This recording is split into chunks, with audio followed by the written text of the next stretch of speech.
Aba, may cellphone. Mukhang bago pa. Siguro kay Ana to.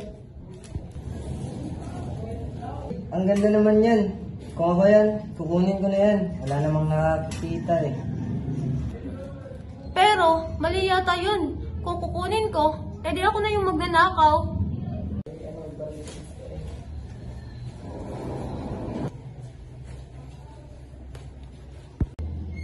Sir, may nakita po akong cellphone. Baka po kay Ana. Napakaganda ng ginawa mo, Lia. Yan ang halimbawa ng mga taong kilos na may katwiran. Ginamit mo ang iyong isip at pagsinila. At dahil pinili mong gawin ang tama, ikaw ay mapananagot ng mabuting kilos. Uy, Ana, pinatawag ka ni Sir. Okay, pupunta ako. Sir, pinatawag mo daw ako. Oo, dahil may nagsauli ng cellphone mo. Ito. Thank you, sir.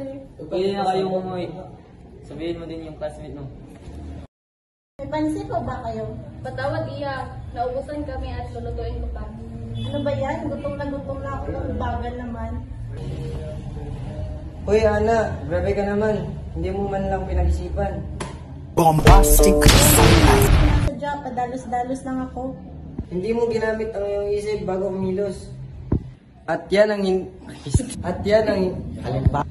ang halimbawa ng hindi makatuwiran. Pasensya na po ate, hindi ko dapat ginawa yon. Ayos lang, ang mahalaga natuto ka.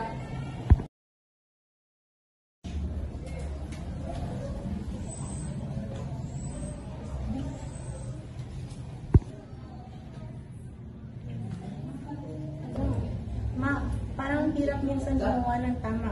Minsan gusto kong sumigaw, minsan gusto kong manahimik.